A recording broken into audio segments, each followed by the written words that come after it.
देखो भाई, ये तो ठाकुर जी की लीला अद्भुत है, अनुपम है।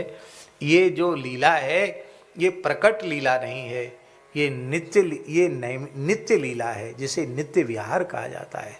इस नित्य विहार में न लौकिक विधि का प्रवेश है, न लौकिक निषेध का प्रवेश है, क्योंकि यह नित्य विहार ही अलौकिक है। अलौकिक होने से अब वही भगवान जब लोकवत लीला करते हैं तो भगवान संपूर्ण सदाचार को अपनी चर्या के माध्यम से प्रकट करते हैं। वही ठाकुर जी हैं गुरु जी। और वही ठाकुर जी द्वारिका में नारद जी उनको देखने जाते हैं तो सब भवनों में एकदम वैदिक धर्म में तत्पर दिखाई पड़ती है। और खुद कहते हैं ठाकुर जी, ब्रह्मन धर्मस्य वक्ता हम करता तदनुमोदिता तत्शिक्षयन लोक मिमो मास्थिता पुत्र माखिद। बेटा नारद, तुम अपने मन में खेद मत करो। भाई माइक तो ठीक करो शर्मा जी। तुम अपने मन में खेद मत करो, मैं धर्म का वक्ता हूं, और केवल धर्म का वक्ता नहीं हूं, तदनुरूप आचरण करता भी, अवतार लेकर धर्म का आचरण करता हूं। उस धर्माचरण की शिक्षा अपने चरित्र के माध्यम से देने के लिए ही इमम लोकम आस्थिता, इस लोक में मेरा अवतरण हुआ है। इसलिए पुत्र मां खिद, हे वत्स तुम खेद मत करो।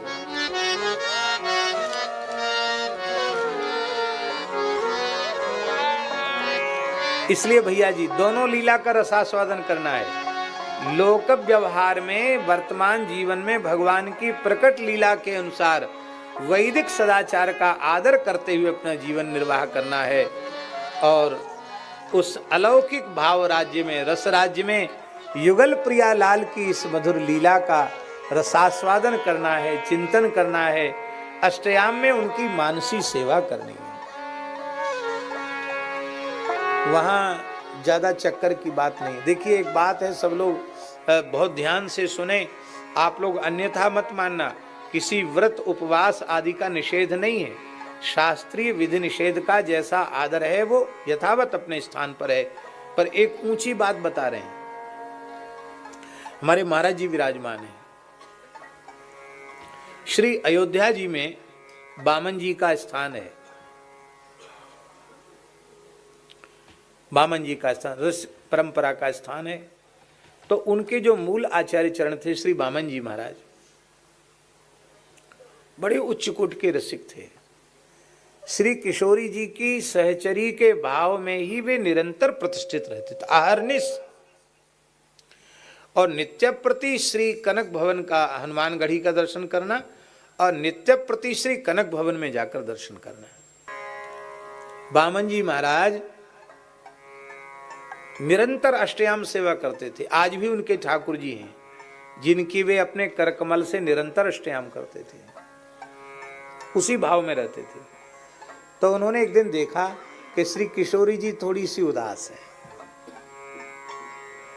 तो उन्होंने पूछा, बातचीत करते थे ठाकुर जी उनसे, उन्होंने पूछा कि जय जय स्वामिनी जी, आज आप उदास क्यों हैं? तो श्री किशोरी जी, अरे सखी कहा बताऊं, ये 15 दिना में एक बार एकादशी आ जाए ना, और एकादशी होते, उस पुराना जमाना था, गरीबी तो थी ही, तो बस नेक सा फलाहार भोग रख दिया जाता था। तो बोले अब हम तो मिथिला का हमारा शरीर है, महाप्रसाद और 10-5 प्रकार की भुजिया, उसके बिना बढ़िया से आनंद आता नहीं, तृप्ति होती नहीं है। और ये रोज महीना में 2 बार एकादशी, हर पक्ष में 1 बार आ जाती है, महीना में 2 बार एकादशी। तो एकादशी आती है तो उसी कल की एकादशी का चिंतन करके थोड़ा हमारा मुख उदास होगा। हाँ हाँ हाँ हाँ। बामन जी बोले कि बलिहारी जाऊं स्वामिनी जी, एकादशी को जहाँ जाने हो जाए एकादशी, हमें एकादशी से प्रयोजन नहीं है, हमें तो आपके सुख से प्रयोजन है। आपको मुख कमल खिलो रहना चाहिए, और बड़े प्रेम से उन्होंने ठाकुर जी को जैसे रोज राय भोग बनाते थे, दाल भात खीर फुल्का साग जो कुछ भी रोज बनता था चकाचक बनाया, भोग लगाया। अब भोग लगाने के बाद फलाहार भी बना, ऐसा नहीं कि फलाहार न बनाओ, फलाहार भी बनाओ, वो भी भोग लगाया। तो भैया जिनकी एकादशी में निष्ठा हो वे फलाहार करें, और हमारे तो किशोरी जी को जिसमें प्रसन्नता होगी हम करेंगे। अब भोग लगाया, प्रेम से पाया। आज तो कोई प्रतिबंध रह ही नहीं गया, सब मनमुखी हो गए और कोई किसी को कुछ कहने वाला है नहीं, किसी का न संकोच है न किसी को भय है। अब हम लोग बाबा जियों में भी साधुओं में भी मनमुखी प्रवृत्ति हो गई। आहार विहार वेशभूषा, हमने सुना है कि अब तो साधु लोग भी चड्डी कच्छा पहनने लग गए हैं, लंगोटी छोड़ दिए। अरे राम राम, क्या दशा हो गई, कटिंग कराने लग गए हैं। भैया ये भेष भगवान का है, गुरुजनों ने कृपा करके दिया है, इस वेश की मर्यादा जीवन भर माननी चाहिए, मनमुखी रूप से नहीं चलना चाहिए। गुरुजनों ने जो कृपा करके दी, हम लोग कहते भेष भगवान का, तो भगवान का भेष बिगाड़ रहे हो, ये भगवान के भेष के प्रति अपराध, भगवत अपराध है। मनमाना नहीं चलना चाहिए, शास्त्र के अनुसार ही चलना चाहिए। तो वो जमाना था, उस जमाने में तो बड़ी हल्ला, इस बात का बहुत हल्ला मच गया। अरे बामन जी महाराज बताओ, इतने बड़े महात्मा, एकदम उन्होंने धर्मशास्त्र की विधि का अतिक्रमण कर दिया और भगवान को भोग लगाया। और तिल का ताड़ बनता है, तिल का ताड़ जानते हो, कोई करे इतना और फिर उसको लोग लंबा चौड़ा कर देते हैं। पूरे अयोध्या जी में हल्ला हो गया। अरे बोले इसको सजा जरूर मिलनी चाहिए। अब दो तरह के लोग थे, कुछ लोग तो कहते थे अरे भाई बहुत उच्च कोटि के रसिक महात्मा हैं, उनकी बात अनुकरणीय नहीं है, उनके लिए ठीक है, बाकी उनको कुछ कहना नहीं चाहिए। है क्यों नहीं कहेंगे, अयोध्या जी में रहेंगे, मनमुखी ढंग से रहेंगे, ये बिल्कुल नहीं चलेगा।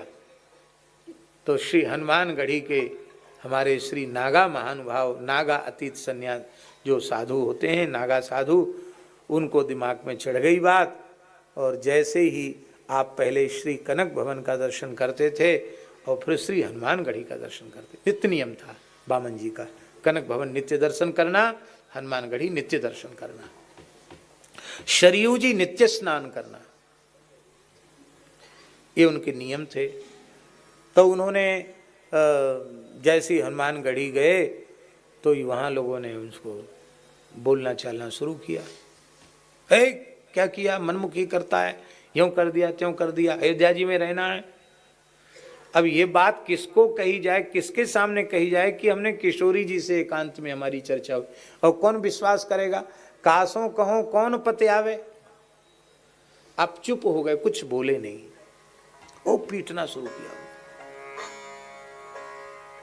वो एकाध कोई साधु में पंचायती मार पड़ती है, एक पीटने लग जाए फिर तो रोकते सब अपना हाथ साफ कर लें। सब पीटने लग गए, बेहोश हो गए, मूर्छित हो गए। बाहर कर दिया।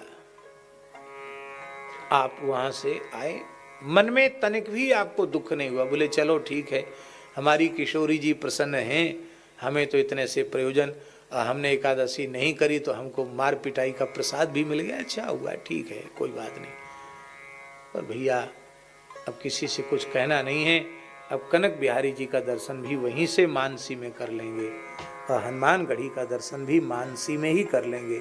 अब अपनी कुंज से बाहर निकलना नहीं, अपनी स्वामिनी जी को छोड़कर, बस निश्चय कर लिया और वो भीतर चले गए। प्रातः काल, सत्य घटना है महाराज जी अयोध्या जी की। प्रातः काल हुआ हनुमानगढ़ी में, सबसे पहले हनुमान जी जगते हैं अयोध्या जी में 3 बजे, 2:30-3 बजे ही पुजारियों का मंदिर में प्रवेश हो जाता है। तो जैसे ही मंदिर में प्रवेश करना चाहते थे, हनुमान जी ने मंदिर भीतर से बंद कर लिया। अब हनुमान जी भीतर से मंदिर बंद कर लें तो किसकी हिम्मत है जो भीतर घुसे। रावण सो भट भयो मुठिका के घाय को कौन खोल सकता है। सब प्रयत्न कर करके थक गए, लेकिन हनुमान जी ने द्वार नहीं खोले। दिन के 12 बज गए, हाहाकार मच गया। हनुमान जी रुष्ट हो गए, बोले मनाओ हनुमान जी को। साधुओं ने खूब रो रो कर पुकारा तो हनुमान जी के भीतर से आवाज सुनाई पड़ी, अब हमारे द्वार कभी नहीं खुलेंगे। और जिसने बामन जी जैसे महान रसिक संत का तिरस्कार किया है, उनकी अब उल्टी गिनती शुरू हो गई, उनका अब सर्वनाश हो जाएगा। वे लौकिक विधि निषेध से ऊपर उठे हुए महात्मा हैं। उनके जैसे संतों के दर्शन के लिए ही हम व्याकुल रहते हैं यहां, और तुमने उनको आने पर प्रतिबंध लगा दिया है। उन्होंने निश्चय कर लिया कि हम नहीं आएंगे, यदि वे नहीं आएंगे तो हमारा दर्शन भी किसी को नहीं मिलेगा। सब रोने लगे, प्रभु अपराध क्षमा करो। बोले पालकी लेके जाओ, बामन जी को पालकी में चढ़ाकर कीर्तन करते हुए लेके आओ। बामन जी प्रार्थना करेंगे तो मेरा द्वार खुलेगा। लोग गए, मरे महाराज हम आपको जानते नहीं थे, क्षमा करो अपराध। वो बड़े सरल थे, उनके मन में कोई अपमान का कि हमारा बड़ा अपमान हुआ, हमको गाली गलौज ये मार पिटाई हुई, कोई उनको अपमान नहीं। सहज भाव से पालकी को प्रणाम किया। बोले भैया हनुमान जी तो यहाँ के राजा हैं, राजा की बात प्रजा को माननी चाहिए, उनकी आज्ञा है तो सिर माथे पर, लेकिन पालकी में तो हमारे सरकार की ही शोभा है, हम तो दासानुदास हैं। और कीर्तन करते हुए पालकी के पीछे पीछे चल के आए। और ये कलिकाल की घटना है, हनुमान जी ने साक्षात उनको हृदय से लगाया। क्या करें, भक्तमाल की कथा तो घूम फिर के कहीं न कहीं से आएगी, क्योंकि संतों का भक्तों का चरित्र है ना, तो इसके रसिक श्रोता तो ठाकुर जी हैं। ये चरित्र हमने इसलिए कहा है कि ऐसा अंतःकरण जिनका हो, ऐसी अवस्था जिनकी हो, उन महापुरुषों के चरित्र का आस्वादन करना चाहिए। पर वैसी निष्ठा हमारे भीतर नहीं है, इसलिए उनका अनुकरण नहीं करना चाहिए, क्योंकि सामान्य कोटि के जीवों के द्वारा उसका अनुकरण संभव नहीं।